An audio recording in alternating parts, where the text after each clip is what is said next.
I pledge allegiance to the flag of the United States of America and to the republic for which it stands, one nation, under God, indivisible, with liberty and justice for all.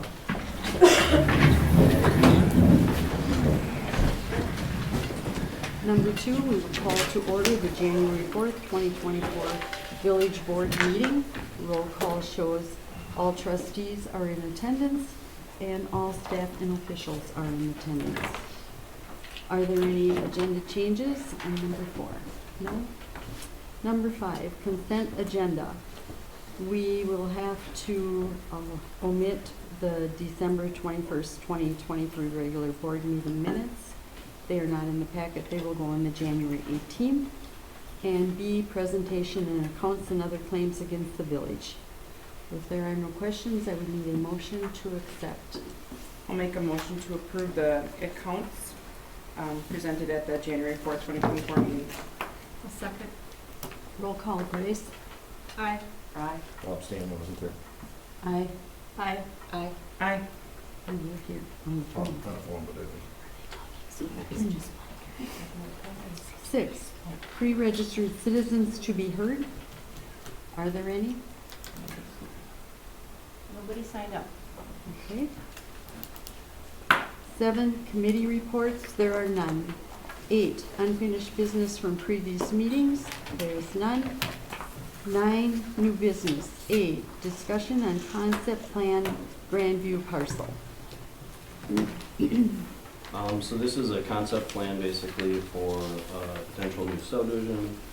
The developer is here to kind of explain if you guys have any questions. It's single-family residential. It all fits in our current ordinances as is. It's 32 units, or 32 parcels, and then one larger outlot that the village would probably take over. If you want, the developer can kind of explain some of the, if you have questions on the house or anything like that, or questions on anything, I guess. My name's Tom McHugh. I'm the purchaser, the developer, builder. It's a unique parcel because there's rock in the middle of it that's 3 feet deep. So there's a lot of blasting, and that's why we came up with this design, which takes basically 5 acres for a future park for either the school or the village. And then we're eliminating, the really, really expensive, like having half to 3/4 of the subdivision blasted. Just the right side, looking at that plot map. Most of those lots will be normal digs. All the lots on the left side, those will have to be blasted. That's where the rock is the highest. We build, if you're not familiar, we build single family homes, mostly production building, usually subdivisions, primarily mid 1,300 square foot range up to 1,700 square foot ranches. That's what we do volume of. We do 2 to 4 a week. So this is a very manageable project from my perspective. It would be something we would ideally get started on right away as soon as engineering's done, have it ready in springtime for start houses in fall and have all the houses wrapped up next fall in 2025. They'll all be done. What would the price range be of the homes, would you say? Low 300s to low 400s. With the rock, there may be some zero entry options. We'd still put some frost walls in to try to mitigate some of the blasting costs. It just depends what the market ends up being. So maybe we do some 2-bedroom zero entries on the left side that back up to the park. Maybe I've done a lot of bi-levels in Neenah where we've had rock issues as well to eliminate the cost of blasting. So there is some creative construction techniques to not have to necessarily blast for every individual house. the streets, the sewer, the sewers, those will have to be blasted regardless. I think, and then you guys are gonna talk in closed meeting as far as the TID portion of this. So, without that's why this parcel is sat for so long. Without that, it just doesn't make sense, but because I'm a builder, I can basically, for the most part, we buy lots from developers. So I can make sense of this project that it's gonna cost me retail to develop this, and then I just get the development payment in the back end of things, which is okay.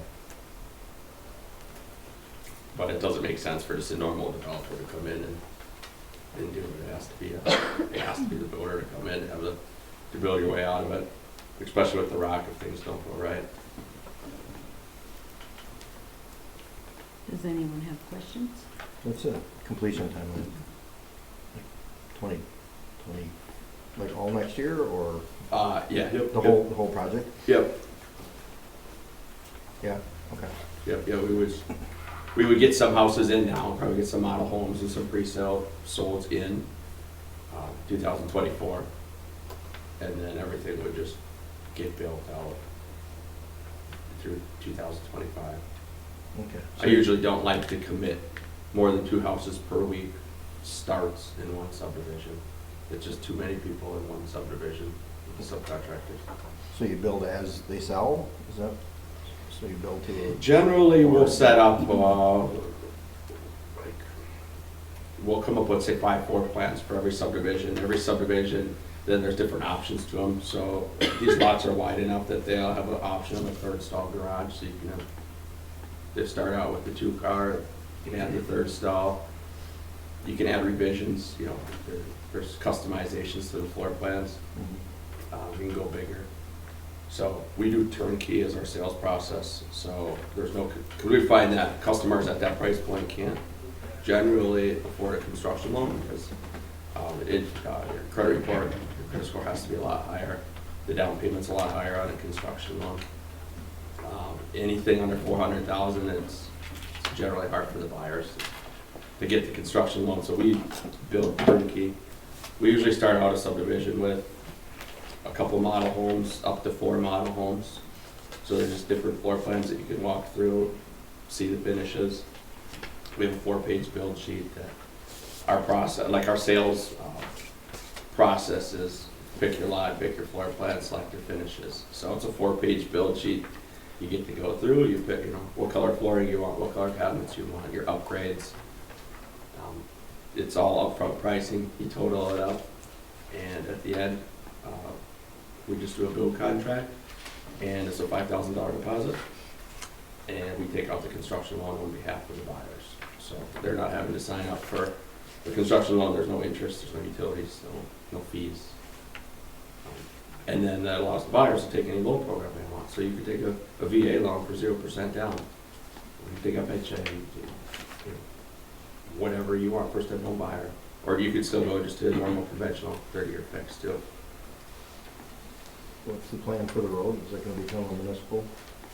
Okay. And then, so how are we doing the finishing? What's the plan for finishing? So basically, they full build it, and then we work out a deal with the developer's agreement. Okay. Following our ordinance. Yep. I'm just wondering if we're Yeah. gonna No. end up with an assessment for, No. okay, That. so we can get it Yeah. ahead of time, so everything's already covered. Yes. Okay. Do you have anything that's at a slightly lower price point? What do you mean? Is there like a 250 or 200? Does not exist. You can't put it on a $60,000 lot. The numbers get too far out of whack with the appraisals don't mesh together. Thanks. Is there any thought to having some smaller lots with smaller homes in a neighborhood? You see a lot of, You don't allow it. What's the minimum lot width? 70. So in all new developments, is that, That's our current ordinance, yes. this parcel specifically would not allow it to go any because there's significant elevation changes on it. So the more elevation you have, the farther distance you have to have between houses so you can get the ditches cut in there. So this one really won't work for a high density project, even if it was done as like a PUD or something like that. Any other What- questions? What's the name of your company? Tom McHugh Construction.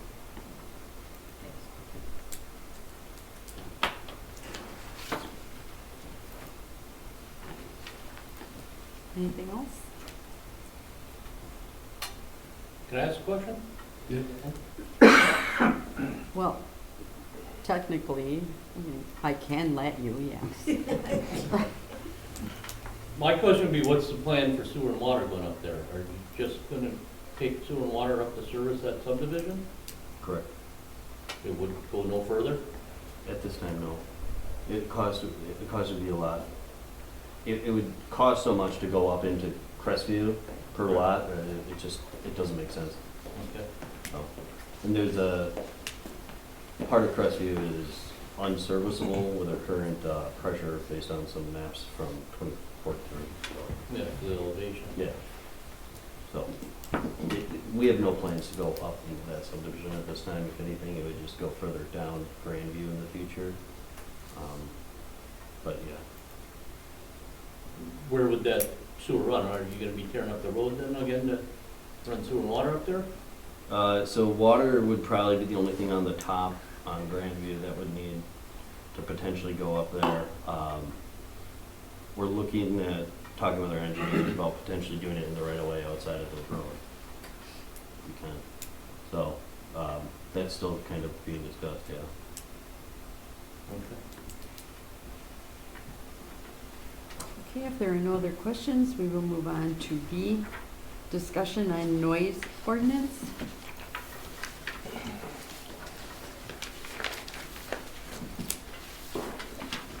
So the noise ordinance thing came up, we got a request, well, Chris got a request from someone that they were gonna have a wedding in their backyard and they wanted to let us know and try to get it so they could stay out later.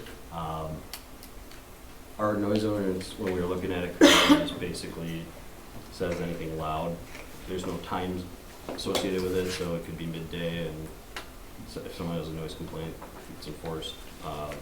It's all, currently it's discretionary based on the officer's thoughts on whether it's super loud or not, which isn't great either. So the idea would be to potentially do something based on decibels at the property line. So I think our question was whether or not you guys wanted us to look into updating our noise ordinance. I know currently we also don't have anything for construction timelines. So construction in most places, they don't allow it to start until like 7 o'clock. We don't have that. So. Maybe this is a question more for the attorney. Do other municipalities have more specific, because I mean, this is really vague. This Yeah, ordinance. I'll say I prefer the vague ordinances.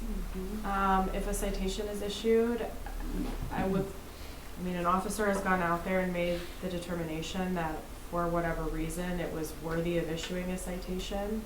And then all I need to do to enforce it is to bring in that officer and to have him provide testimony as to why this situation warranted that citation. So I see both sides of it.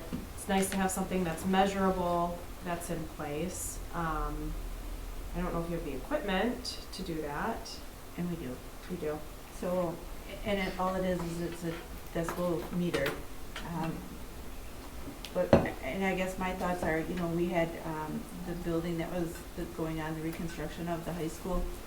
We had property owners that were calling us that, they're starting at 5:30 in the morning. We'd reach out to Sergeant Barr. Sergeant Barr would, make contact with the construction company and ask them to start a little bit later. At this point, they can start whenever they want. They can end whenever they want. I kind of looked at what Seymour's got for the noise ordinance. They basically break it down into a bunch of different subcategories. They talk about, I think that they're still vague, but they talk about exhaust, they talk about radios, loudspeakers, construction times, and then the times that they can actually have music playing. So for instance, this wedding would like to play until 10, 11 o'clock at night, or 11 to 12, they said, midnight being the maximum. But I mean, the way that our ordinance is written, we can't dictate. If they're playing until midnight and it's quiet, that's good. But if it's loud, it's probably not good. I think it's a slippery slope, because we also have a field that's at the high school, and depending on the wind direction and where you are, we've even been in meetings here where it's quite loud, you know, so where do you even begin to enforce that, you know? That vagueness of it allows that officer to make that decision at that time. But, I mean, if you're asking me all day Saturday in the fall, and all you can hear is an announcer, you know, in our yard, and that's, what, 2 blocks away, you know, versus 11:30, 12 o'clock at night, if a band is playing downtown, I can tell you their set list, you know, and that's indoors.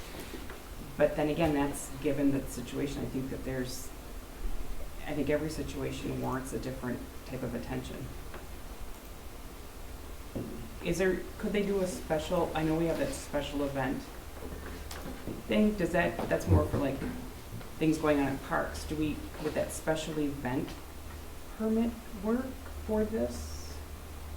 Well, in this ordinance that Seymour has, then what would happen is in this case of this wedding, or if something was happening at Commercial Club Park or something like that, they could apply for a variance, and then that would be brought to the board, and then the board would approve them to play beyond whatever time, at whatever loudness you want to allow them to play it. Would that require notice to neighbors and? Or No, it's just, public? it's a variance that's just brought to the board. Okay. I think we're opening up a hornet's nest because we have weddings at the commercial club, and we have things going on in parks, and I think maybe my neighbor would be offended by my lawnmower. Maybe my lawnmower's too loud. I think we're starting up a hornet's nest of stomping on people by, I think if you actually, like you said, if the officer's discretion says, this is too loud, it's out of control, I've had 5 neighbors call me, yeah, then go check it out, see what's going on, then it's just the discretion of the officer. To me, I think to change this, and then to defend the construction people, in the summer when it's 95 degrees, they start at 5:30, daylight, 6 o'clock, whenever, because then they may cut off their workers at 1 o'clock in the afternoon, so they aren't in that heat all day. To me, there again, we are stomping on people that are doing construction. I don't like that. I think it's the wrong thing to do. And for the officer to say, hey, to the school, can you start maybe at 6 o'clock instead of 5:30? I'm sure they would say, okay, we can do that, you know. But maybe special days when it's really hot, they maybe do want to start at 5:30. I don't think we should put a timeline on it or a decimal on it, or, you know, I think we're fine where we're at. How many complaints do we really get for noise? We get quite a few during the summer. We get down at the behind Commercial Club, there's music that's just blaring, and sometimes there's nobody there. And I mean, you could have just a few people on that baseball field, and the music's just blaring. So we go and we tell them that they need to turn it down, because the people that are living on John Street are complaining about the music. We're not getting so many complaints about the downtown. I mean, for a while there, we had, complaints that we were getting every Sunday. We haven't had any of those complaints lately. So, I mean, it's kind of random here and there, but So for the municipalities that we represent, we really see three approaches. One being the very general approach that you have, the other being something that's quite specific. I think that there's probably opportunity for middle of the road if that was something that the board was interested in, where you would keep it general, and then if there are certain things that you wanted to include, like hours for construction or quiet time for amplified music, you would call those out specifically, and you could still have a mechanism for special requests for special events, a variance sort of types that you could include in that ordinance as well. So, I mean, we see it handled a number of different ways. I think that law enforcement really likes being able to go out there and say, here are the rules. I really like being able to go into court and say, our officer said it was too loud and that's all I need to do. But again, I think that there's opportunity for sort of a middle approach if that's something that you as a board are interested in exploring. And I'd be happy to provide some examples on that for you too. I think I'm concerned about drafting something and then it being used in an unintentional circumstance. I would be okay with, so you brought up the example of like the parks.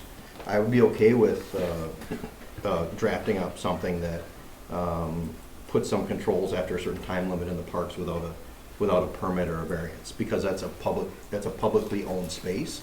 So I don't have an issue with us controlling that publicly owned space and saying, you live next to a park, you should honestly, if you live next to a park, you should expect some noise, right? You got pickleball in one park, and the kids are going to be playing during the day, and they're going to be screaming and stuff, and you shouldn't be upset because that happens. But if you live next to the park and somebody's blasting their boombox at midnight, yeah, that's probably unreasonable unless there's already a planned event like the Harley raffle and some other events that we have that go on. I think the same thing. I think if we did like a generalized one, I think a lot of stuff is gonna fall under it that isn't necessarily intended to.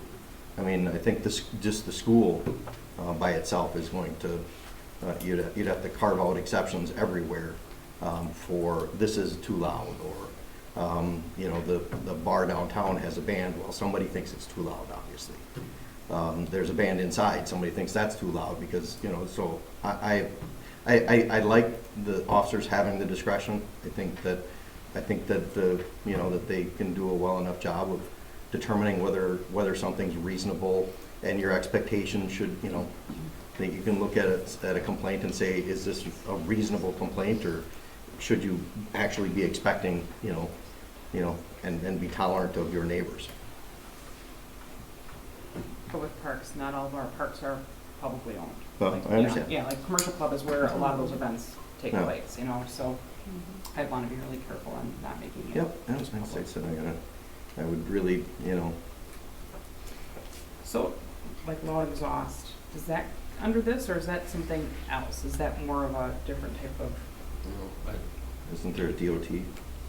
Yeah. Isn't there or is that, I'm just Requirement. curious, I so somebody. think it is under our nuisance ordinance, but I think, it's also, right, I think most of it was Statute, just the question if you guys wanted us to look at because there is no time, so I mean, I could complain that my neighbor at 5 o'clock is blasting music, and if the cops Yeah. agree with it, then they're gonna shut it down. Or some places, it might be after 11 or after 12, you have quiet hours. So that was my only thought with it, Yeah. but I figured you guys could decide if you wanted us to look into it or not. I don't think we have a preference either way. It came up and we looked at our ordinance, it looked vague, so we figured we'd bring it up to you guys to see if that was something you would want us to look into. Well, I'm thinking too, if we wanted to look at anything more specific, maybe a public safety committee meeting might be a better place to discuss in detail. Just a thought, if we want to dig deeper, look at other cities' ordinances or you know, however we want to approach it. I agree that that would be insightful, but I feel pretty neutral otherwise. Yeah, But well, that- it even falls under the purview of public safety, you know. This is peace and safety nuisances. And I've lived in an area where we deal with noise from all different, so I mean, and it's so much quieter now. And I think what's gonna happen is with the less traffic, there's certain noises that maybe didn't seem so loud before are gonna seem louder now. And I think I'd rather leave it up to an officer's discretion, or maybe Yeah.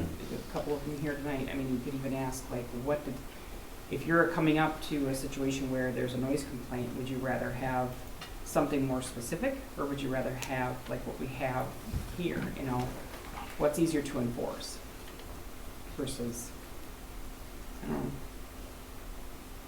I think the people that live next to the bypass would say that it is very, very annoying. So what do you do about that? You know what I'm saying? Yeah. I mean, there's noise everywhere. Do you want to just say, okay, I'm so irritated now, I'm going to call every time a semi goes by, or I'm going to call every time a motorcycle revs up their engine downtown. I guess we're opening a can of worms. To me, I say leave it at the discretion of the officers. That's my opinion. Chief, where does engine braking fall in? That doesn't fall in under this, that's something completely different, isn't it? I have personally made engine braking complaints, especially during construction. There was a lot. And you were able to enforce that, so. Any other comments? Okay, we will move to C, discussion on road funding. Grace, did you want to start us out? Sure. It seems there's enough interest to kind of gather more information regarding like a transportation fee or a wheel tax or something that would offset special assessments when they come up. Some of us are interested in it. I'm in favor of it, and I think it would be neat to gather more information from the community and see how residents are feeling about it. Or if we can say, hey, this is what we're working on. Like, do you guys like this? Or is that a terrible idea? Special assessments are continually coming up, and this is just an opportunity to be a voice for someone, say, hey, we did our best to offset your special assessment that was this many dollars. So I'm kind of coming from an angle like, can we gather more information? Not suggesting we like put it to a vote, but if people are excited about it or want to be in that kind of community, then that would be great to find out. You know, one of the things I read online today, because I do a lot of research, and they said we're always saying we're concerned about affordable housing and low-income people, and they said one of the biggest things and the biggest hurts is when you put a wheel tax or a transportation utility fee in, because those are the people that will struggle. You know, to most people, maybe $20 isn't a lot, but to people that live on a fixed income or live from paycheck to paycheck, $20 is a lot. They said that is one of the biggest things. Plus, we're trying to bring more people into the village. We're trying to bring more businesses into the village. Now we're going to hit them up with utility fees. And right now, in this time and era of hard living right now, people are struggling. Interest rates are up. people complain terribly about, I would have built here, just talked to someone, but the water and sewer bills are tremendous, so now we're gonna throw another fee or a tax on them. I guess from the people I have talked to, they're not in favor of it. And everyone has taken their turn, not everyone, we haven't done every road in the village, but when I lived on Mill Street, I paid 2 assessments. I owned an apartment and my home, unfortunately on the same street.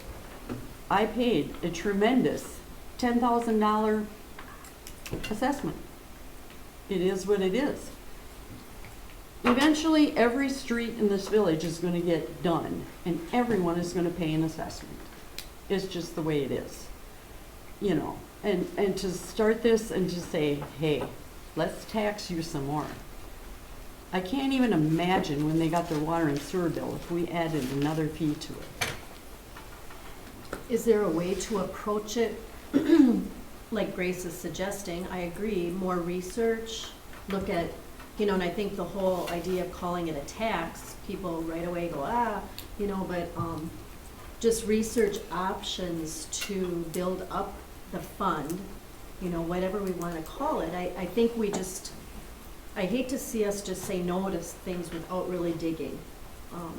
And maybe it means a subcommittee or something, or a couple people just, you know, doing some real thorough research. I mean, I hear what you're saying, Jeannie, but I don't know that we've given it our best shot as far as really looking at options. And will we get enough in a wheel tax to offset the huge assessments? No, but it might make a dent. I just think it's worth looking at. We have 1,858 cities, villages, and towns in Wisconsin. Out of that, 1,820 do not have a wheel tax. What is that telling you? They are becoming more prevalent though, too. A lot of them are switching, I read, like even Green Bay right now is switching from a wheel tax to a transportation utility. I guess I have a question more, maybe this is Nathan can answer this.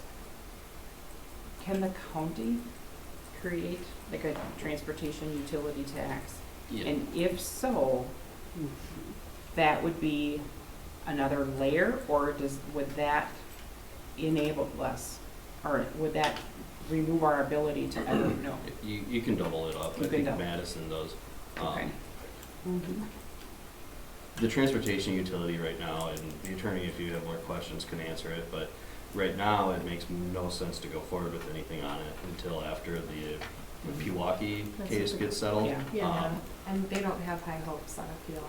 Right. I mean, so- it's a tax, is basically what the courts are saying. Yeah. You can call it what you want to call it, but it's a tax.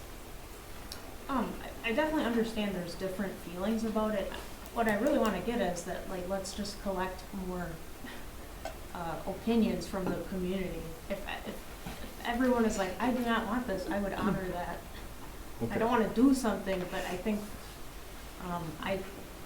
I know a lot of folks that are into it. They wouldn't have trouble with it. And We've had it come up it's come up 3 times in the saying I last wanna 5 get- years. Can we put something on the village website that says, this is a survey, how do you guys feel about it? Then you get quite a bit of information. Well, every time it's come up over the last 5 years, the comments from the citizens present have been negative. My biggest issue with the wheel tax is that it can't, even if you went pie in the sky and said, okay, we're going to do a wheel tax, and the wheel tax would cover half of what we have to pay for assessments, right? 50% of all the construction stuff that we have to do for the roads. Now, if you would have went to, say, Wildlands, right, which was one of our more recent assessments, and it said, I think it started out at 46, I think was the original quote, right? So, and they ended up paying 2,600 or so. So 2,600. Okay, so if instead of sending them a letter saying you're going to be assessed $4,600, if we took the pie in the sky example of wheel tax would cover half of all of our expenses, And expenses are going up way faster than a wheel tax would. So this is why I say it's a pie in the sky idea. I don't see any of those residents being happy if we sent them a letter saying, you're going to be assessed $2,300 instead of the letter saying, you're going to be assessed $4,600.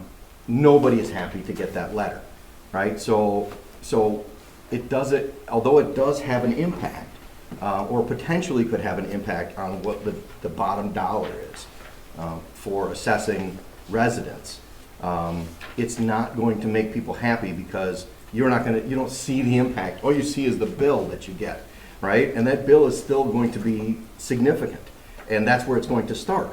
Now, we do assessments for roads where it's already $2,000 or less than $2,000, and the residents come in and they're not happy because they get a $2,000 assessment, and you don't say, well, these guys have $4,000 assessment, you should be happy, you only got a $2,000 assessment. That's not how it works. That doesn't make people happy.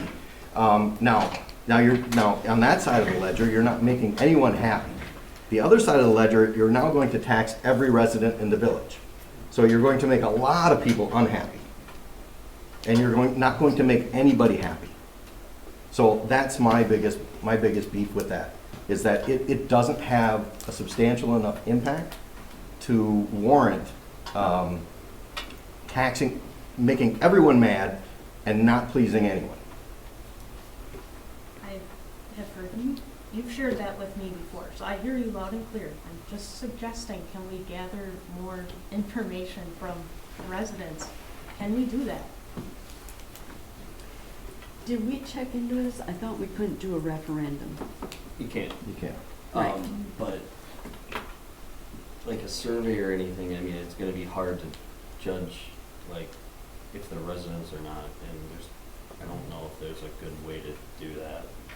Why are you unable to do a referendum? The state changed it. Oh, they did. Yeah, you can't do a what's it called, a non-binding referendum or something like that for municipalities anymore.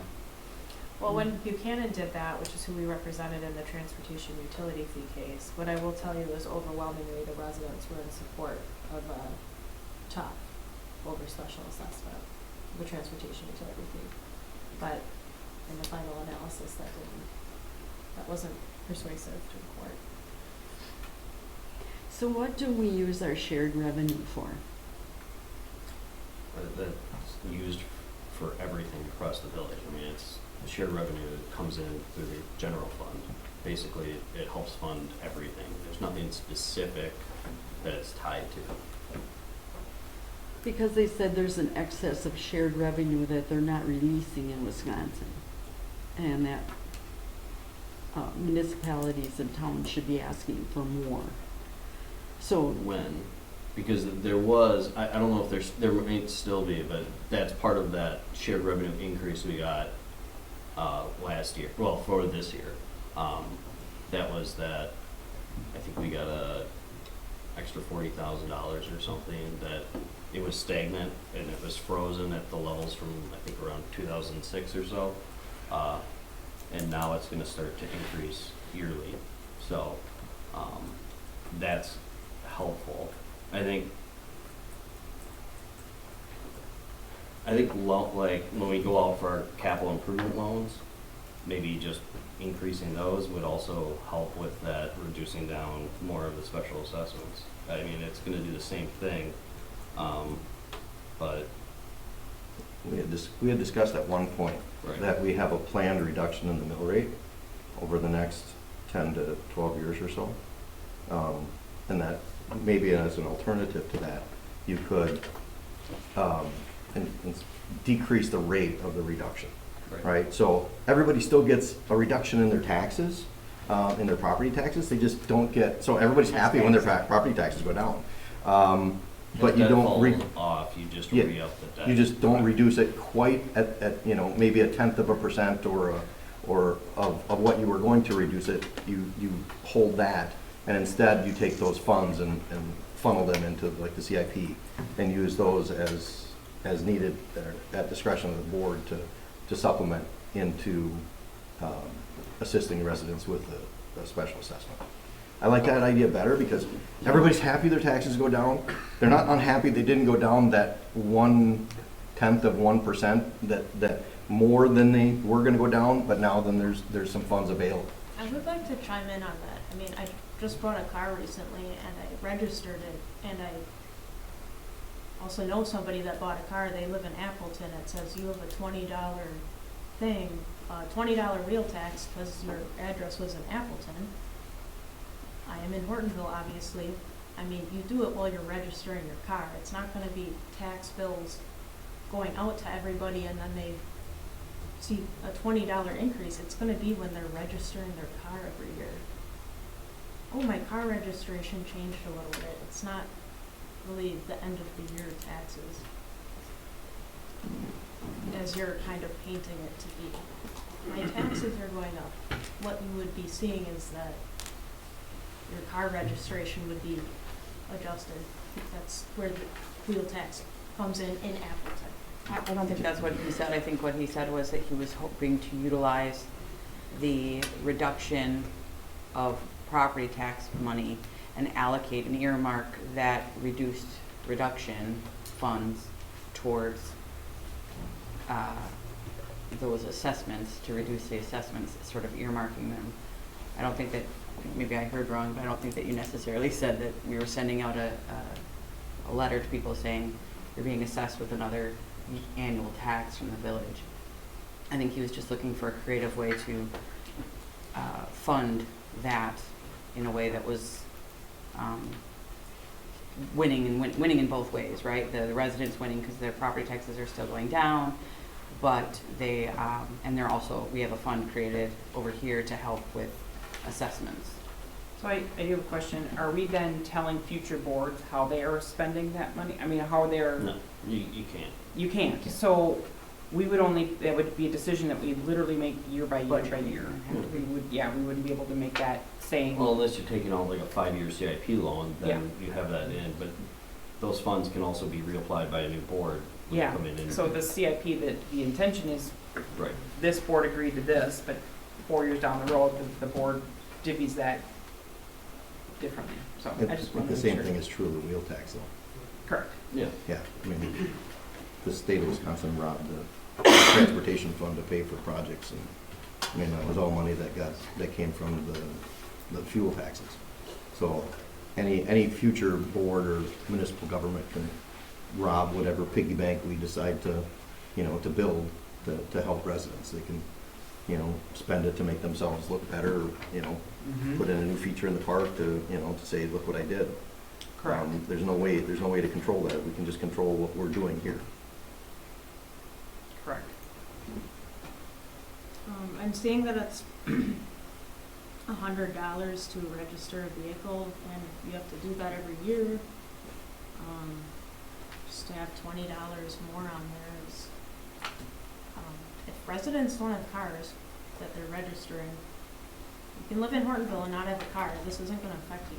This is affecting, it could affect people who have vehicles and drive and keep them in the village. Those are the ones, we're the ones using the road.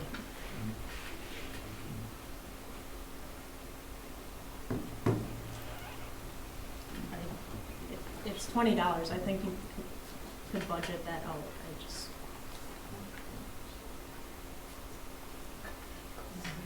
It's happening.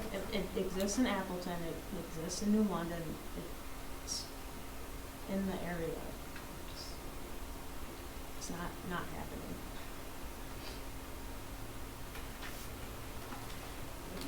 Any other comments?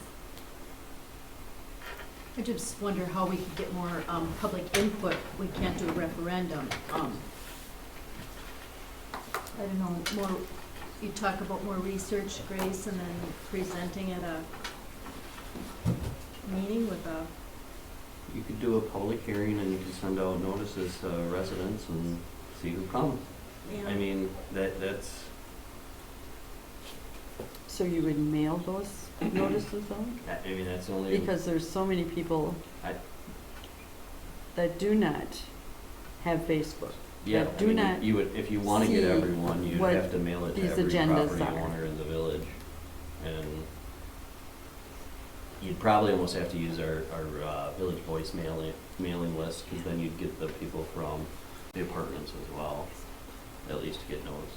But that's one way you could probably get at least So I have, people who are interested in hearing or arguing for or against it.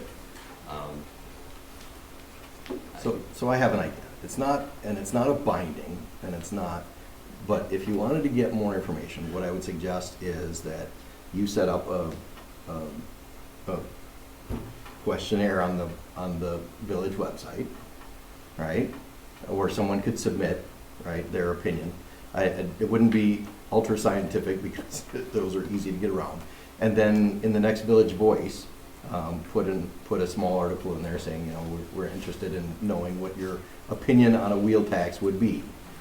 Please go to the village website and contribute your opinion.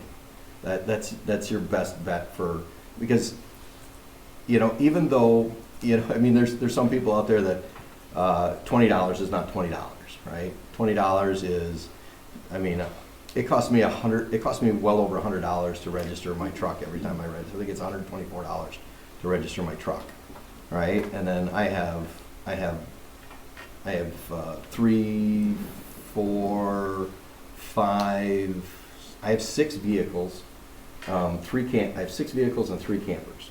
Now, I run a business. I'm in the middle of, I bought a new truck. I'm selling a truck, and I have kids that are all driving age, or just one that's going to turn 15. So I have a lot more vehicles than most people. But to someone like me, you know, that's a lot. I mean, $20 is a lot of money. I mean, we're talking $140 to $200 every year that I have to roll around. Now, to somebody who has, you know, a family of 4, and they have, you know, 4 vehicles because they have kids, you know, that's not $20. It's now $80 on top of all of the other expenses that they have. If you're single, $20 is not a big deal. $20, you drop 20, you go to the bar, you throw a $20 bill on there, and it's gone, and you're like, big deal. But if you have a family of 4, a family of 6, or something like that, you don't go to the bar and drop $20 because you don't have $20 to drop down there. And you definitely don't go to the bar and drop $150 because there's no way you have $150 left over. That money goes to pay for school, for lunches, for clothes for the kids, for school supplies, for all the other things. So $20 is maybe just $20, but it adds up. I like the idea of, you know, something in the Village Voice, but I think to be fair about this is we have to offer information and education to people, you know, so that they make a good decision about how they want to vote. You know, we know where we each sit on this, or pretty much where we each sit on this, but I think a lot of people just hear wheel tax and are totally against it. I think getting information out somehow, whether it be through the Village Voice or whatever, and then this is what we mean by wheel tax. It would be on your car registration annually. Then Hortonville would receive the $20 or whatever, so that people understand, because I just think people That it has to don't- be used. yeah, to and that it has to be used for roads. You can't do that. I think if information What is do you mean power. you can't do that? You can't force the next board to use that money for a road. Actually, The state does. The state does? absolutely. Yeah. Okay. If The it's wheel through tax that So the collection, state- the state- if it's through that collection process. Yes, Okay. if it's a wheel tax, it absolutely is earmarked. Yep. Okay, For, It but has that to- doesn't mean that it has to be used to reduce special assessments. Correct. It just has to be used for roads. So, yeah. So any basically, future we can board take can use the it for anything they want. 60,000 or whatever that we take, that we normally put into roads, we can take that out of roads and correct. fund Yeah. it, like, yeah, But it's not like it goes into a general fund that we Right. can use for a Correct. Christmas party. correct. Okay. I don't like the idea of just putting it in the Village Voice. I think it should be a mailing, because people do not read the Village Voice. I'll guarantee you, they do not. So, therefore, a special mailing, you open it up, you're gonna read it. I think that's the only way you're gonna That get is the only way. everyone, because if you do an online thing, you're gonna get people from outside the village who will Yep. send stuff. And when it's anonymous, it's really fun to read through. So you So- throw out the information, you do a survey in the same letter, And you're saying mail it back, drop it in the Dropbox, get it here however you want to get it here. Because not everybody in this world has a computer. I'll guarantee it in this village. Here's a QR code that'll get you to an online form. But then again, then you're opening it But up how for. much time do you want? Yeah, how much the admin staff do This we just have? Do seems you like want us such to a invest into colossal- something that is realistically gonna generate about 40 grand a year when? Staff I- time is valuable right now. Yeah, I mean, when we're not doing, I mean, we can do it, but then we're not spending time doing economic development, we're not doing spending time looking through and trying to update some of our other policies that we have to do. So we kind of have to choose these routes when there's projects put in place that take precedence. So I don't care either way the board wants us to look at it, but I just would hope that you guys kind of keep that in mind as well, is the amount of time spent researching this and getting the information out worth it in the end. We could check with some of our consultants too to see if they've tried to do this for other communities. And how Aaron, they I'm did sorry, I it. couldn't hear you. Sorry, I just said we could check with our consultants too to see if they've done this for other communities and how they did it to gain additional information. Curious too with what they just put together for, what was this, the preliminary, the community survey for the comp plan that they're working on. I mean, there was a lot of things talked about, a lot of question regarding street repair, maintenance, and that sort of thing.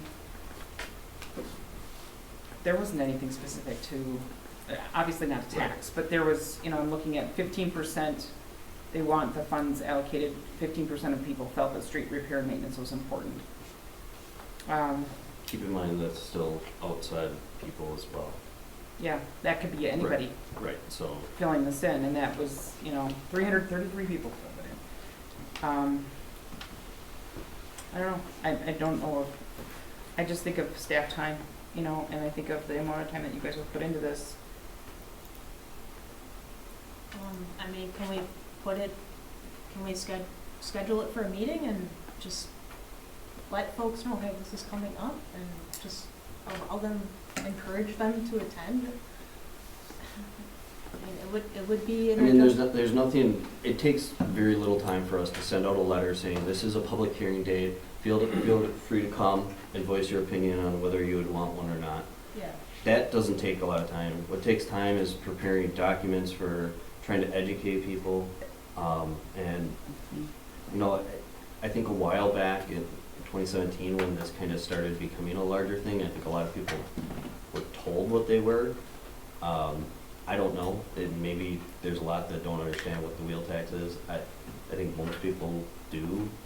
But I don't know. I think that people are misled that they think that they'll never have another assessment in this village. Right, I mean, Well, we wouldn't want to say that, that's for sure, yeah. well, right. Right, But so they need to mean, realize. that's, part of what Jim was saying too is true when it comes to the special assessments. It's why we stopped doing, initially when we used to send out the special assessment notices, we used to put in the amount the village was already gonna pay towards the special assessment. We already took that out. And what ended up happening is everyone that still came in were complaining, and then the village already put in money that was supposed to go towards those roads. And now they were being asked for more and more, and the boards kind of felt like they had to. So that's why when we started doing them recently, we've been doing the full amount. Worst case scenario. Yeah, worst case scenario, full amount without any of the village's funds, just the water and sewer funds. And then basically after that preliminary, that's when we put in our village funds, and it tends to work out better. Yeah, at first people hate us, but it works out usually in the end because we're able to reduce it down to a reasonable amount somewhat. And they can see the contribution that the board made to help Right. them out. Mhm.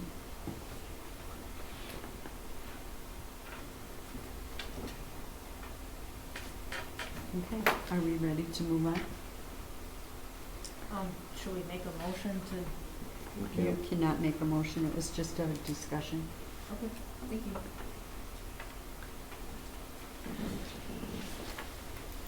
Okay, we will go to D, discussion and possible action on police patrolling on the bypass. Okay, this was my request. I had a number of residents approach me and ask and make comments about why our local police department is sitting out on the bypass. They said, well, they're driving down the bypass and they see a state patrol, and then they see a county, and then they see a Hortonville police officer. And they asked, why are they out there? And my assumption is that part of the bypass crosses the municipal boundary, which puts it in their jurisdiction, is that correct? Okay. So technically, the police department does have the ability to provide enforcement out there. But I have two concerns, most of which I'm just grouping them together from all the comments that I've received. One is that, and this is my assessment on this, is that it negatively affects the police department's image because they're seen as patrolling an area that neither serves nor protects the village residents who pay for the department and pay their salaries. Short of someone driving off the side of the bypass and into a resident's home, Hortonville residents are driving in Hortonville. So the comments, I'm not going to repeat all the comments because some of them were fairly colorful, but the overwhelming gist is that this is not in Hortonville. Why are the Hortonville police out there patrolling it? They have to leave Hortonville to get onto the bypass, and then leave the bypass to get back to Hortonville. The second concern that was raised to me is that if the Hortonville Police Department officers are out on the bypass patrolling an area, and these are usually paired together, patrolling an area that isn't serving the residents, doesn't it increase the response time if something should happen and they're needed inside the municipal boundary? Because now you have to drive from wherever they are on the bypass outside of Hortonville and then drive back into town to get to wherever they were going. So reasonably, if you look at it, there's no way that it can't force an increase in the amount of time that it takes to respond to something inside the village limits. So those were the two concerns that were raised to me. I agree with both of them. I see it as a negative impact on the image of the police department to be enforcing in an area that is technically inside the municipal boundary, but really is not. Dennis Clegg made a comment to me and said, well, if they're going to patrol the bypass for free, why don't they just patrol other places that aren't in Hortonville for free? Those are that was one of the comments that came out. I actually told him I was going to say it, so it's nothing. I just ran into him a little while ago and I mentioned it to him. But I don't like to micromanage, and I don't think that this is a micromanaging issue. But I don't think that it is. I don't think it's good for the image of the police department to be out in an area that you are not in protecting or serving the residents. The school's like really close to the bypass. I just had a friend say to me, wow, like this, it's that close that someone could just run off the road, and extreme things do happen. Yeah, well, the It's county not is. a terrible thing to have an officer saying it makes that bypass safer to have a police car on it. Okay, but, that's an area outside of the village. That doesn't change the It's fact not. that, It butts right up to the school. So we have a piece of property on there. We don't spend all day up there. Okay. I had spoke with one of the officers just the other day, and he works a 12-hour shift, and he was up there for a total of 15 minutes his entire shift. okay. So they're not up there. They're Okay. stopping people for 118 miles an hour. not our department. Our department stops somebody at 95. So there's a huge speeding issue that's going on up there. We drive in and out of several areas of our village. We drive out of our jurisdiction to get back to our jurisdiction. And it's very common among several jurisdictions. When you have Grand Chute, you have a little piece in the middle that's Appleton. So Appleton's got to drive all the way through Grand Chute in order to get to their jurisdiction. That's one of their jurisdictions. So that's pretty common all over the place. I argue the fact that we sit up there all the time. I think that not every citizen knows which cars belong to which jurisdictions. They say right on the side, I'm pretty sure most people But they see a recognize. squad car. If it says I was on my state, way to work this I don't morning. agree with that. I was on my way to work this morning, and I saw a squad car sitting, and it was dark out. So when it was dark out, I really couldn't tell who it was. I couldn't tell if it was a state trooper or if it was a county. Well, Those I are, I would mean, those are disagree with just my 2 cents, Yeah. with the whole thing, but we do. We have property that butts up alongside of that. Those banks are very, very steep. that. And I don't There's think also that a we're. snowmobile crossing, so anyone in the snowmobile club that crosses those roads will be crossing them in the winter once we get snow.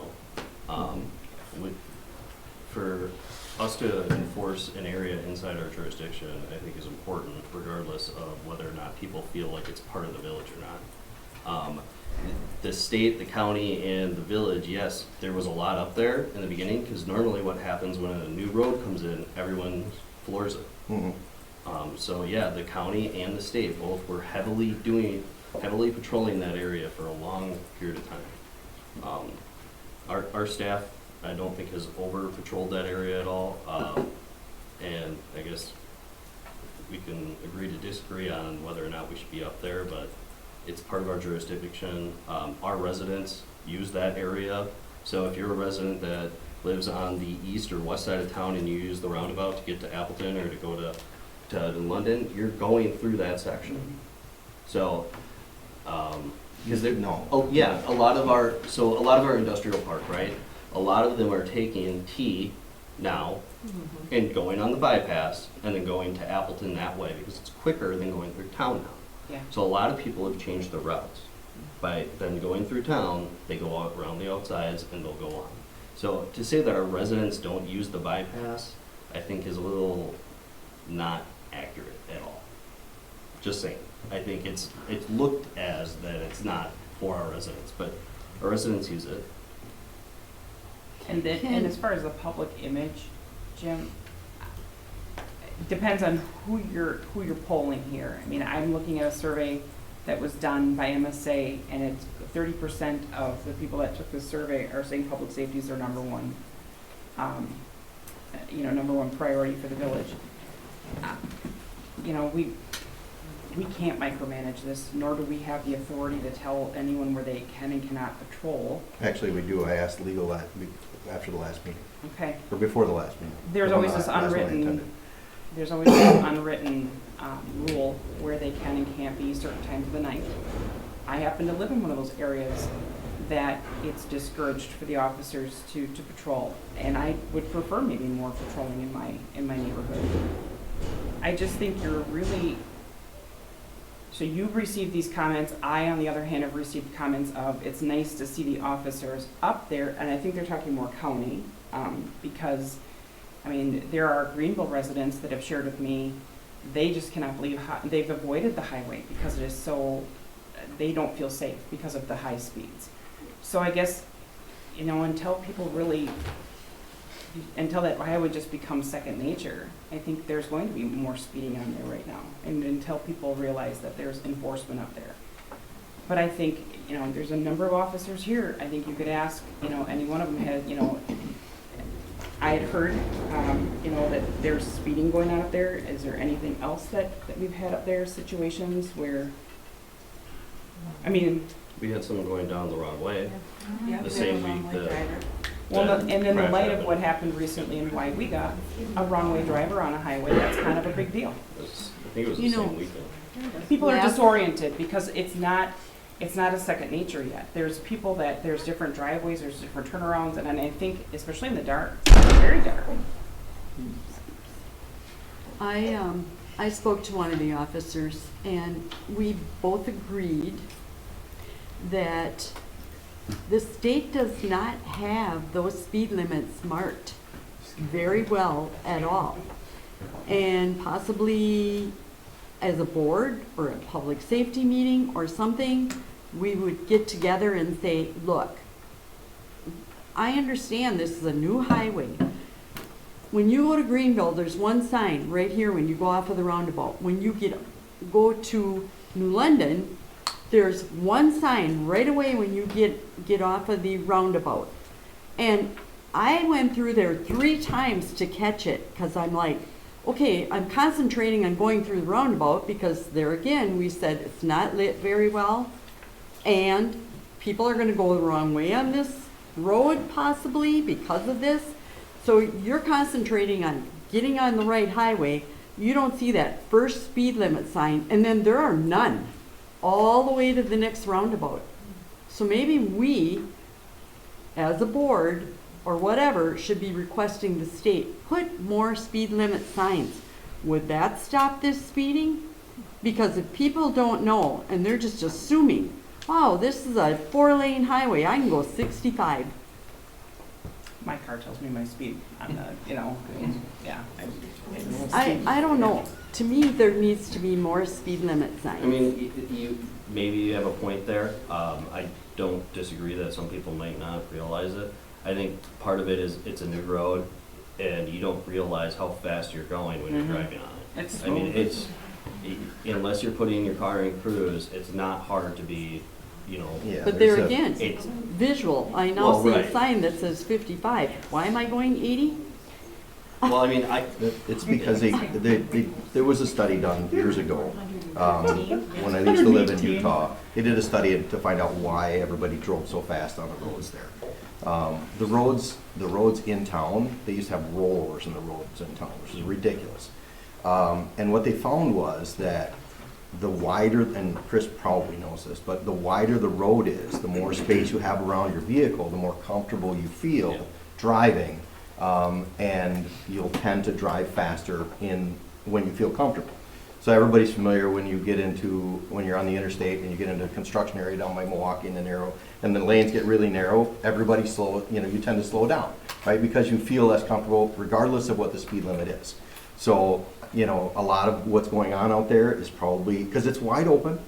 There's nothing anywhere. I know I have the same problem on Highway 54 when I drive to Green Bay.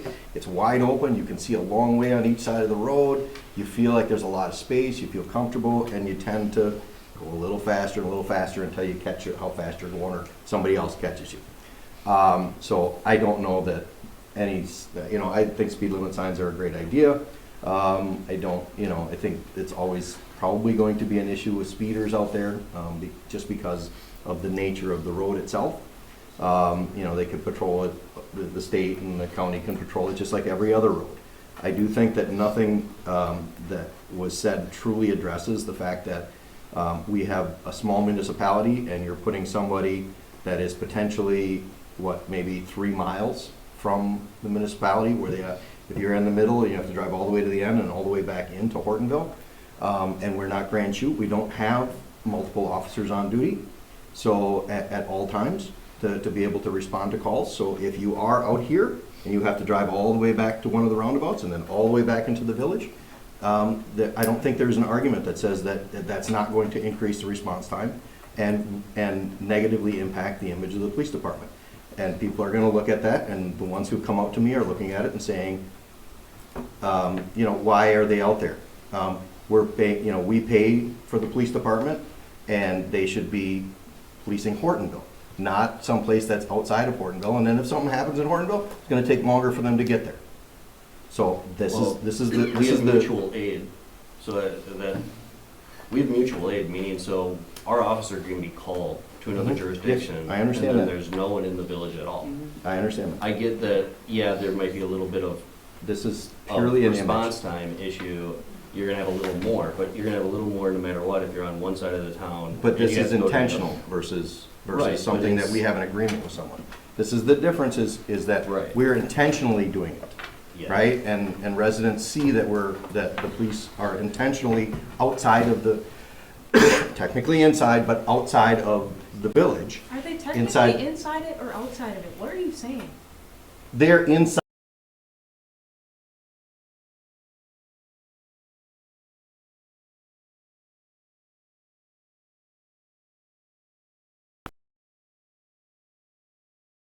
in the middle of town, then we have to respond to that Mhm. accident Yes, on Highway 15. yes. And likely possibly outside of our village limit, because you may be the closest officer on duty. You may be Exactly. responding to the If roundabout. there, but there's an accident in Hortonia, you have to we respond to that one as responded- well. We They could responded take the just bypass recently over to to it. me and be directly in Hortonia. They could be on the bypass, which is the timer concern for them to be on it, which is they're spending 15 minutes being there. And they could go to the roundabout that takes you directly in Hortonia. You think they would come back into Hortonville and go through town and get over to Hortonia for this accident that you just referenced? No, what he was Right. referencing is something within town, so Yeah. not an accident at Hortonia, an accident or an issue in town, a 911 call or a whatever. So on a regular Monday through, regular day, you've got generally an officer on duty, that's patrol, right? You've got yourself, and then there's generally one or possibly two SROs. So there's possibly 4 people on duty within the village, right? Okay. How many times of the day are there one officer on duty? Just usually at night or on a weekend. Okay. Chris So, is- I mean, you can say the same thing, right? I understand what you're saying, Julie, Yeah, but, I mean, I'm but just on saying. the flip side of that, there are times when there's one officer on duty. And if you put that one officer in a position where they have to drive, where somebody sees them out there on the bypass, and something happens in town, and they have to drive outside of town and back in, even if nothing ever happens, just the visual of them seeing someone outside of the only officer that is on patrol for the village, for the municipality, is outside of the immediately respondable area. Maybe the response to that question or that comment would be, but it is in the village. They're patrolling the village. They're preventing, hopefully, accidents. They're stopping speeders. My God, if they're going 118 miles an hour, or 90, whatever, Right.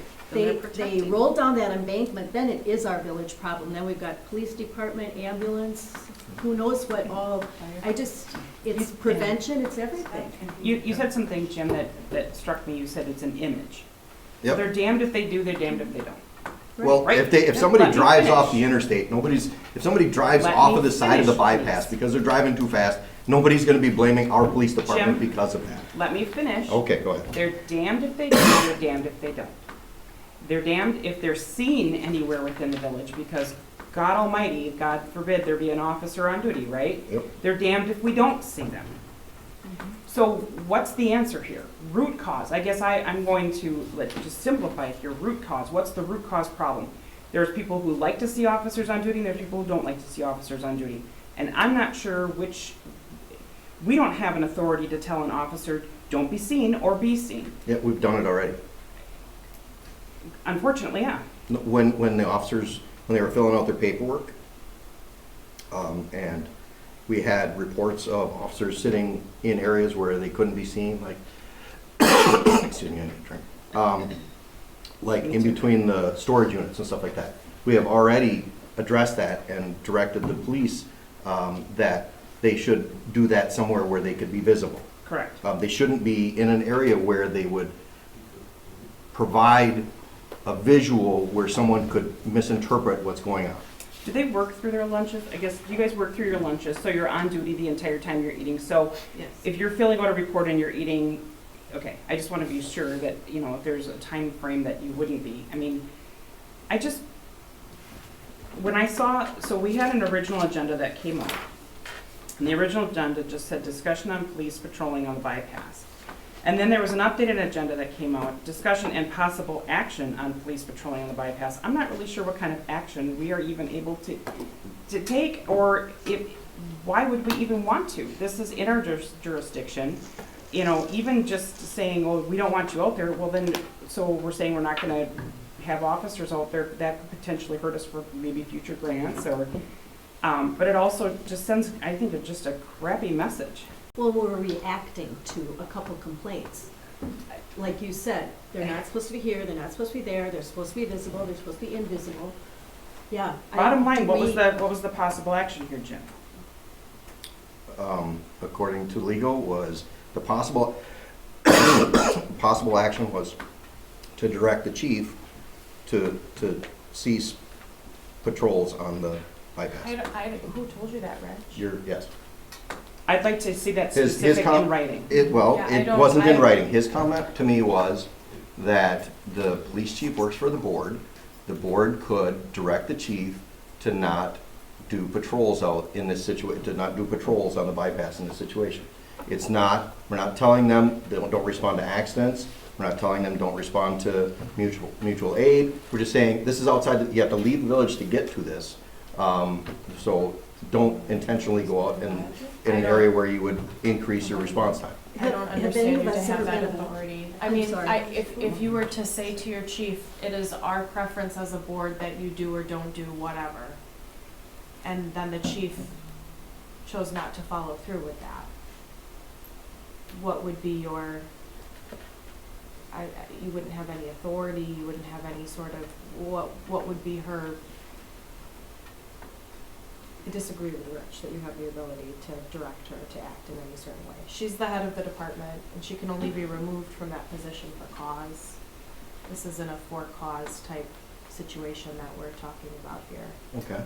Well, So nobody's I talking don't- about I would removing have the chief to ask either. him what it was that he was envisioning with that, but I It don't. depends on how I it was don't asked, under- I suppose. I don't understand the board to have that authority, to direct her to divvy up patrol a certain way, or, she's the head of the department. And I think us, as a board, we'd be way overstepping and micromanaging, even suggesting that we don't patrol a certain area, don't patrol the downtown, don't patrol, Nobody's a saying don't bypass. patrol the downtown. Don't That patrol. has come up in the past. That has come up in the past, It actually. came up in the past. So Don't be visible. we can't do that. And I'm just really Well, curious. and that- that's a political, Yes, exactly. from a legal standpoint. It's very political. So I guess don't know what the repercussions would be if you as a board told your chief, we don't want you on Highway 15, we don't want your officers on Highway 15, and they were still out there. I don't know what those repercussions from a legal standpoint could possibly be, and that's what I would need to, I don't know what Rich had in mind, but maybe he misunderstood, or maybe he knows something I don't. Well, it was very He's plain. been doing it a lot His- longer than I have. He but- told me the ability of the board to direct the police chief or any other department head is purely a political decision. He said, unless you're trying to tell them to do something, don't give out drunk driving tickets. He said, you can't do something like that. He said, but in this case, he said, yeah, the board could direct the police department that regular patrols or sitting on the bypass wouldn't be an acceptable activity. I will speak to Rich Okay. to see if there's something that I'm missing. Sure. Yeah. And I think at this time. Can I ask one of you officers, whichever one wants to respond? What do you think your response time, have you had anything that, when you were on the bypass, your response time in the village? I have not had a call. For one, I'd like to start off in the beginning here. Sure. What you're kind of misportraying how much we're sitting up there. Oh, Because me personally, it's hold on, not Jim, me, let me yeah. talk. So for me personally, it's probably less than 15 minutes a day, okay, a day.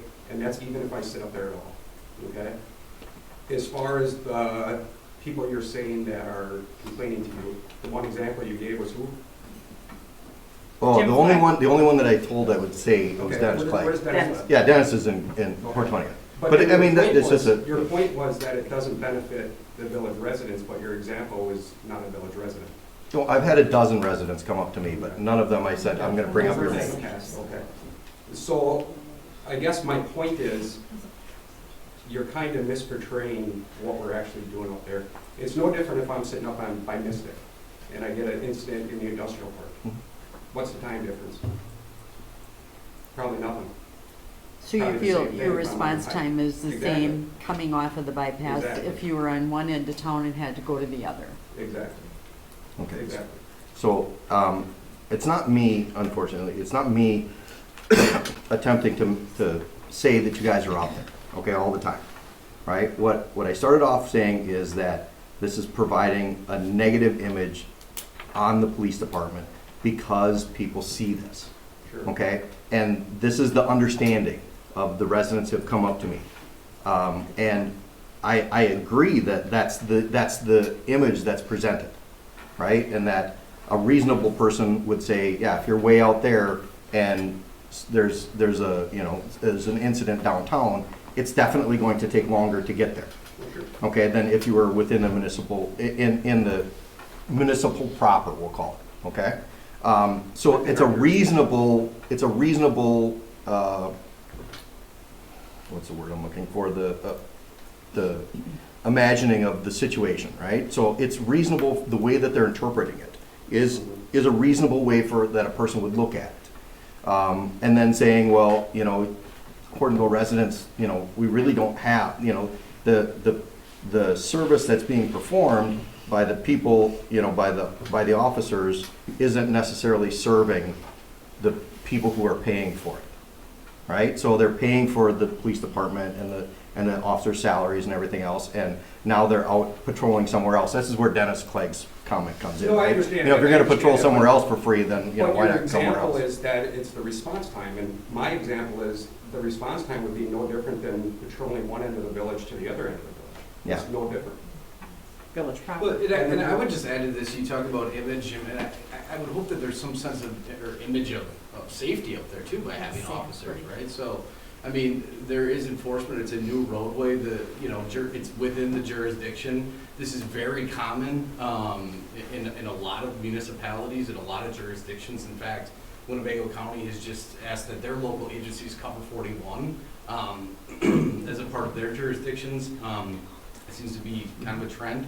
I don't, again, I go back to a lot of we even heard at court last night, kind of referred to as the speedway up there. Oh, yeah. And what I'm hearing from Yeah, yeah. residents is that it is a speedway and, Mhm. and that there should be enforcement up there. So I think, again, it's who you're polling. But I go back to the speeds that we've seen up there, and then obviously, having a wrong way driver and having the closest responding jurisdiction go to that driver, which was us, to intercept that, to hopefully alleviate a tragedy. I mean, we gotta talk about response times from us versus other agencies too, and to sort of take that away or, limit our abilities to police that, would be detrimental to the safety of everyone up there, Well, I would think.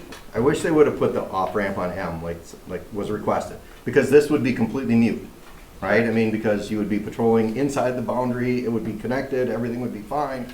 Nobody would look at it and say, well, yeah, but that didn't happen. So, I don't think that we have to, and even if we couldn't, it doesn't matter. I don't think we have to, sort of direct anybody or try to micromanage. But I think that there's been enough discussion that you guys understand, and the chief should understand that there's an image being formed, right, by a number of the residents that have seen this. So to just be aware.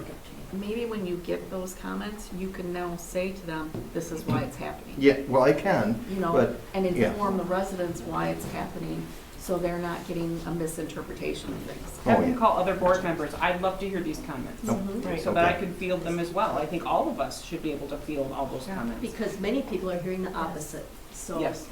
Okay, well, I don't think one person can speak for the board or the whole village as to this is the image that the police department has.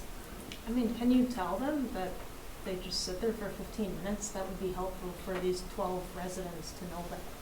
yeah, They'll start timing them. yeah, they will. Do is right. I mean, they'll start Somebody timing be out there with a them. camera and take a picture. Yep, they'd go out there and tell. Oh, they were out there for 10 half an minutes hour or later. an Yeah. hour, yeah.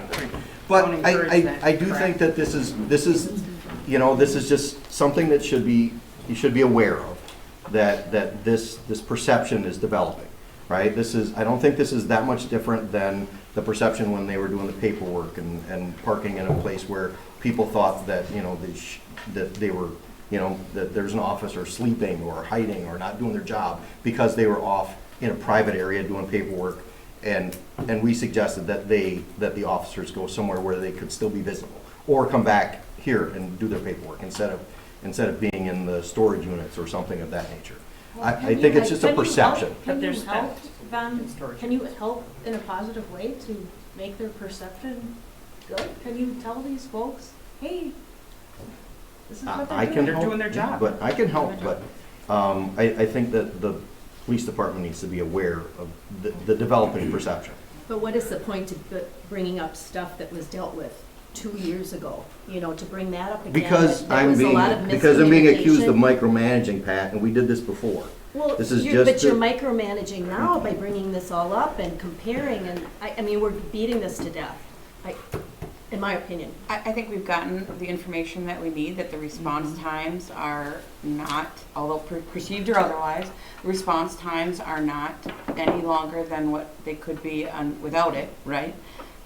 We have information now, direct from the source, that they're not up there more than, at best, 15 minutes in a shift.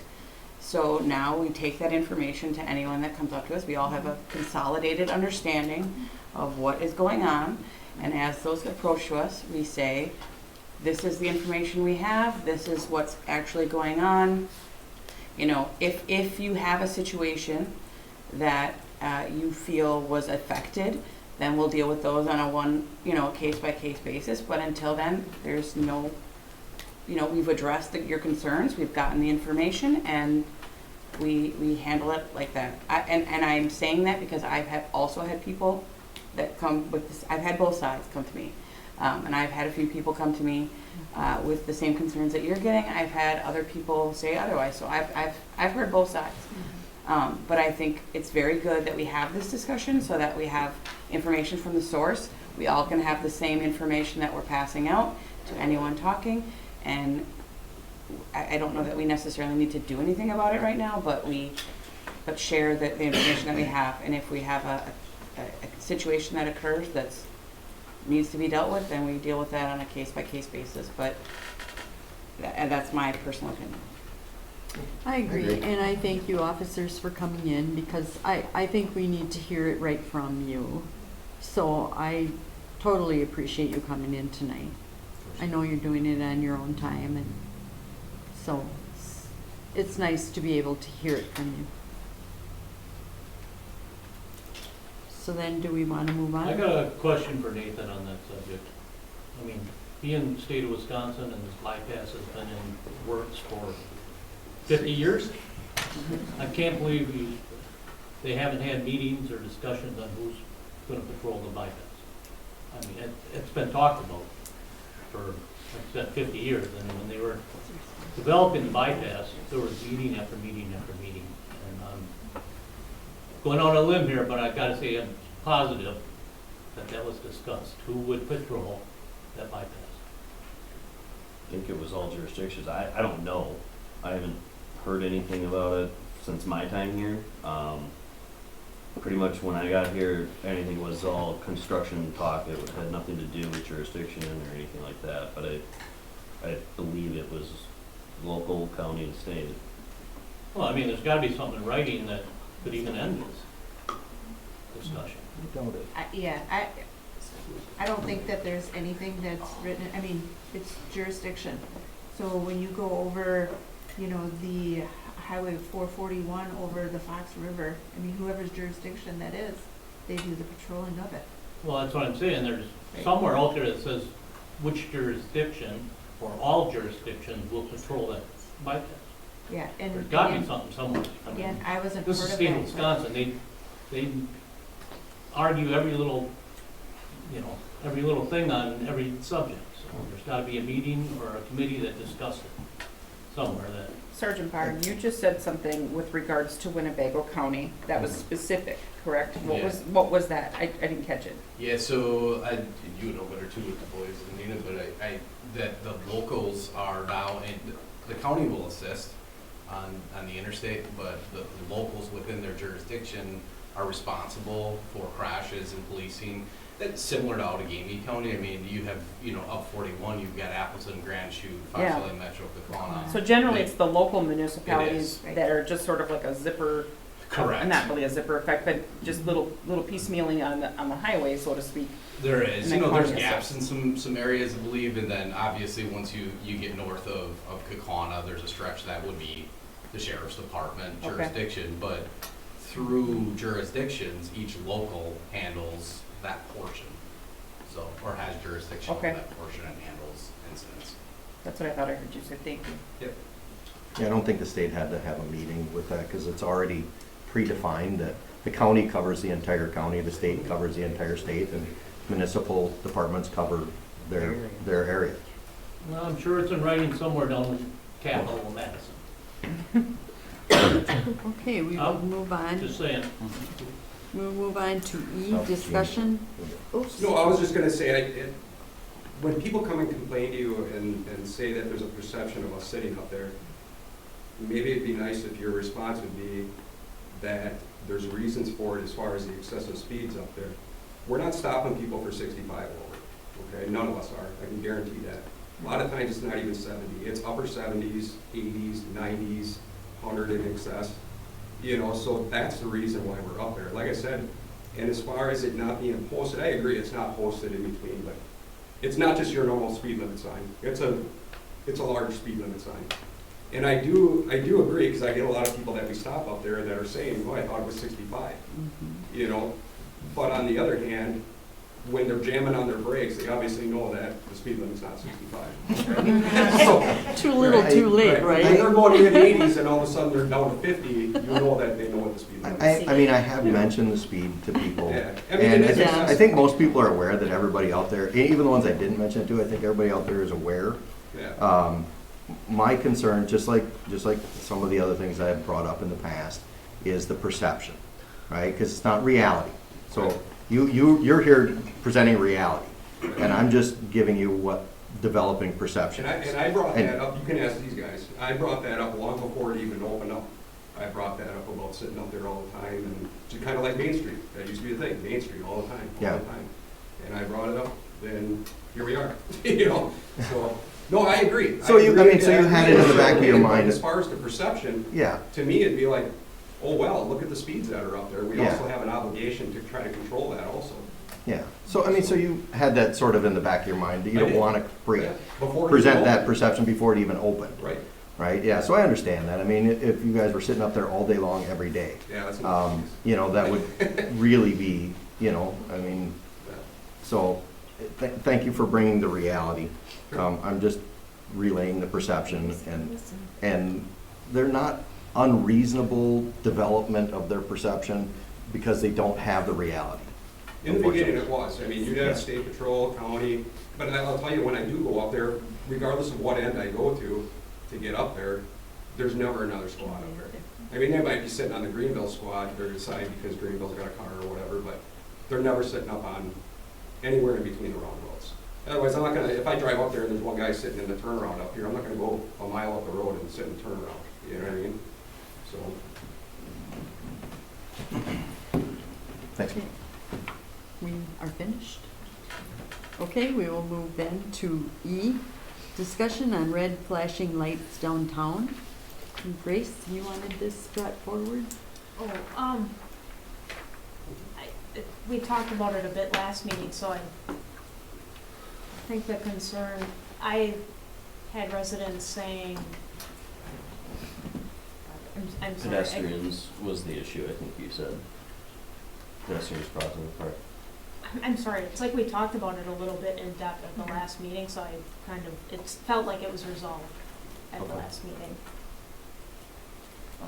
I happened to get feedback that the blinking lights were maybe a little clumsy feeling, and then Chris shared that traffic was flowing wonderfully, and.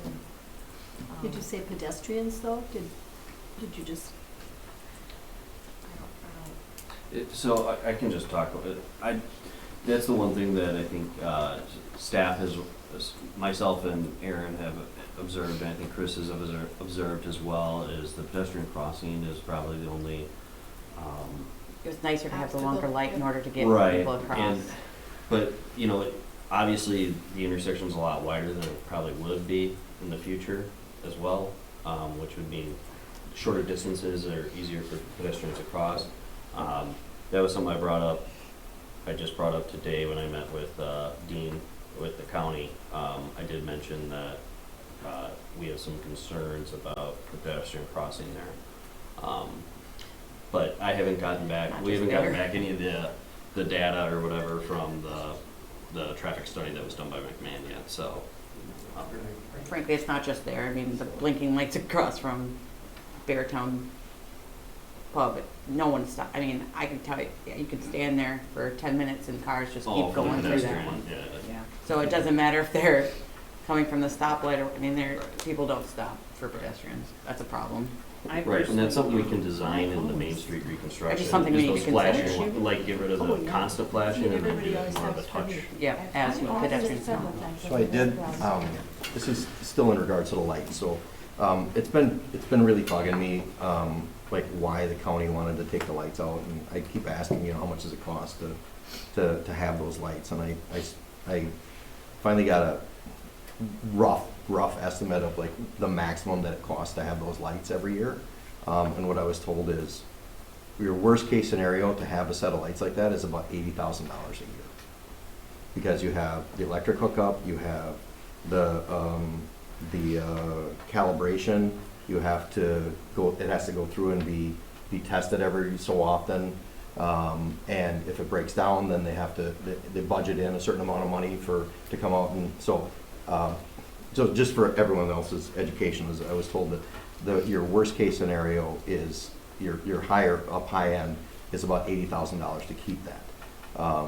So if the village wanted to keep it, they could potentially fork over the money for the county to do that, but was what I was told.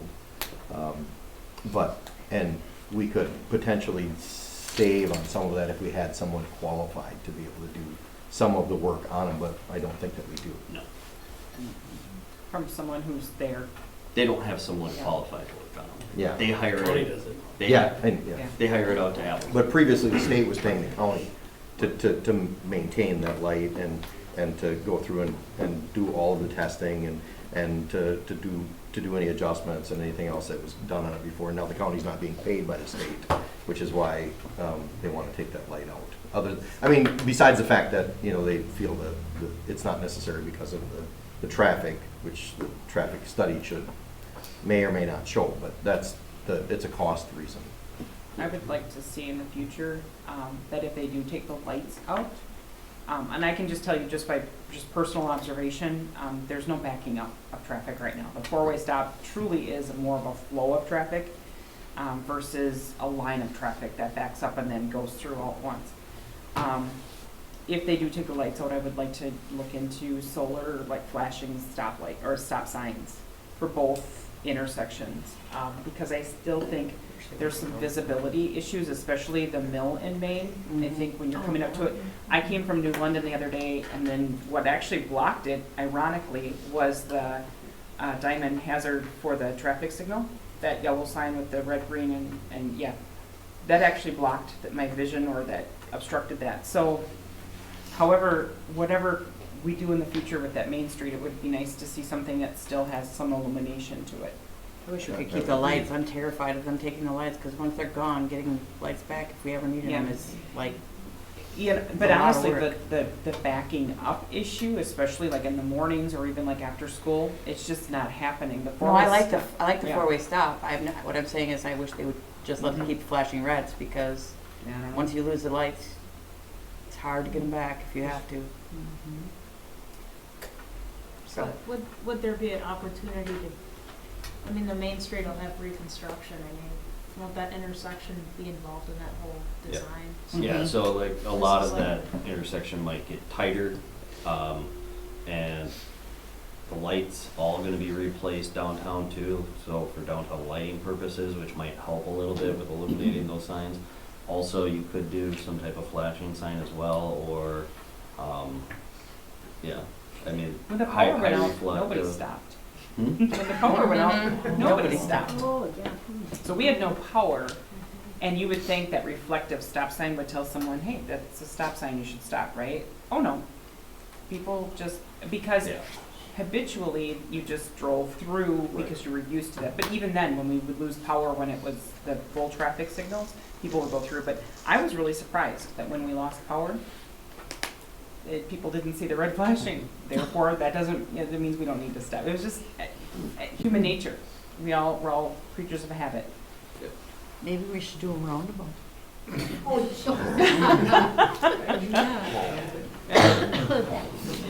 I definitely like the, I don't know if you can do them, I don't know what the rules are for like the stop signs that have the lights around the outside edges. LEDs. Definitely for the Mill Street, Wow. if that becomes a permanent four-way. Oh, for sure, Because because you everyone can't- goes through there all the Yeah, time. because you too. can't, there's no way, Quite a few. I don't know where you even Yeah. put them, unless you leave it in the middle of the road. Yeah, Green Bay's got quite a few of them. Okay. Something, but yeah, I thought it was just, Especially with the funny. loose wheel Power went being out, nobody gone. stopped. This wheel's not lit up, so there's Oh. no light on that corner at So all. if they do take the traffic signals out, and this is more maybe for Nathan or Aaron, if the county's gonna come through and just say, nope, we're just taking the signals out, we're just gonna put stop signs there, without the illumination or without something flashing, people just ignore the signs. And I think, you know, as a group, you'll be able to see some conceptuals of what's going to be there too, and, you know, I'm have a gonna chance to take into comment. consideration. Yeah, Yeah, have your wishes known. Is the current plan to For the leave same those in kind of place thing. until the reconstruction? Yeah. Okay, Well, that's good. So, so that'll be an extended time, enough time hopefully for people to develop a habit of Mhm. stopping. Let's hope. and we can keep them flashing for as long as we want at this point, so if it starts to get, if we notice other things, we can always maybe change our mind too. I even thought of a stop ahead sign. I don't know if we have those quite yet. Rumble That would be the strips. county to install them. Maybe the county didn't install, yeah. I don't know, just something. I just thought it was worth noting that the four-way, I was a little leery at first, but now that I've seen it and then without the backup, it's kind of cool. How It's do you, easier how to do you get out do of your those rumble driveway. strips? Oh, Are they just cuts in the road? Mhm. You- then let's talk about noise Strips. ordinance, yeah. Oh, it's sorry. It's super loud. Are they? Yeah. Oh, sorry. Yeah, Well, they're really that's- loud. well, We're gonna put Put 'em in front of on Julie's Walnut house. Street then too. Okay. Okay, moving on. We will go to F. Any other miscellaneous topics for future discussions? Okay, none. 10, report of village officials. Jane, clerk treasurer. My report was in the packet. Any questions for Jane? I have a question. So the name drawing notification letter I got. So now with the spring primary in February, is the name drawing, so the name drawing is for the primary, the name drawing is, okay. All right, thank you. Anything else on the ballot for the primary? I have not heard from the county or the elections State. commission yet. They have until, I think, Monday to notify us. Okay. What's the date for the primary? February 20th, the third Tuesday in February. There'll be 7 candidates, narrowed it down to 6, so one will be off, won't go on to the April election. Then the general election is April? The general election is in November, Oh, November. and there's an August primary for the November election. There's 4 elections this year. I think he was talking the April election. Yeah, Oh, the April. Yeah, the second, April. first Tuesday in April Second. is always the April election. First Tuesday. Sorry. It's like, okay. Okay, we'll move to B, Director of Public Works. Aaron, My report's in the packet. any questions for Aaron?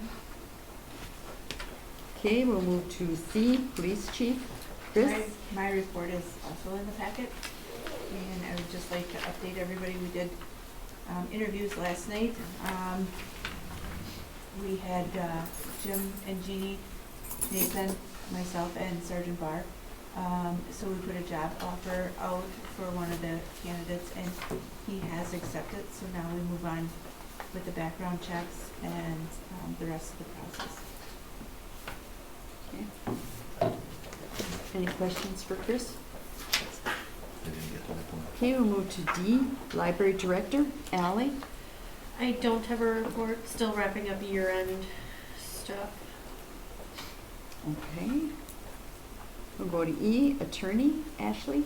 No update, glad to be back. Glad to have you back. F, Administrator, Nathan. I don't have too much right now, just kind of was working on restructuring the, report from, my report, and based on the comments at the last meeting, we'll probably, talk about, the future reports, with our staff at the next staff meeting. We never got a chance to cover that this time because of the short week, but next Monday we'll discuss it with the rest of the department heads. Any questions for Nathan? Okay, we'll go to G, Building Permit Report. It is in the packet. 11, Communications and Miscellaneous Business. A, Black Otter Lake District News. Jane? I have nothing new. Okay. B, Hortonville Hortonia Fire District News. Jim? Nothing new. Okay. C, Gold Cross Ambulance Run Reports and News. There is none in the packet. D, Hortonville Civic Association. Jane? Nothing new. Okay. E, Senior Activities Committee. Pat? This coming Monday, the 8th, we have our coffee hour at 9 o'clock. We are having Bob the barber. I apologize that I don't know what Bob's last name is. He opened a barber shop down here, so he's coming to talk about what it's like to have a business at age 90. So that's on this coming Monday. Then on the following Monday, we have our birthday potluck starting at noon, followed by bingo. And we have our meeting on January 11th, a week from today at noon. Any questions for Pat? Okay, we'll go to 12, Comments and Suggestions from Citizens Present. Is there anything? Okay, we'll move to 13. I would need a motion to go into closed session, and there are two different ones. I'd make a motion to go into, board to go into closed session under state statute 19.851E, deliberating or negotiating the purchase of public properties, the investing of public funds, or conducting other specified public business whenever competitive or bargaining reasons require a closed session. Specifically, a potential development on Grandview and the potential purchase of a portion of Lot 2 CSM 6688, and motion to go into closed session state statute 19.851G, conferring with legal counsel for the governmental body who is rendering oral or written advice concerning strategy to be adopted by the body with respect to litigation in which it is or is likely to become involved, specifically the lawsuit for opioid crisis. Is there a second? Okay, roll call. Grace? Aye. Aye. Aye. Aye. Aye. Aye. Aye. Okay. 14, we would need 5 minutes recess to clear the meeting room. Thank you all for coming. 17, any action on matters discussed in closed session? There is none. 18, I would need a motion to adjourn. There was a motion made in closed session. Pardon? There was a motion made in closed session. Do we have to express our motions? The first was for engineering, it's still under that exception for Right. negotiating, and the second is to opt into litigation, so no. No. Okay. So there was none. Okay, then 18, I would need the motion to adjourn. I move to adjourn. I'll second. All in favor? Aye. Opposed? We are now adjourned at 8:49.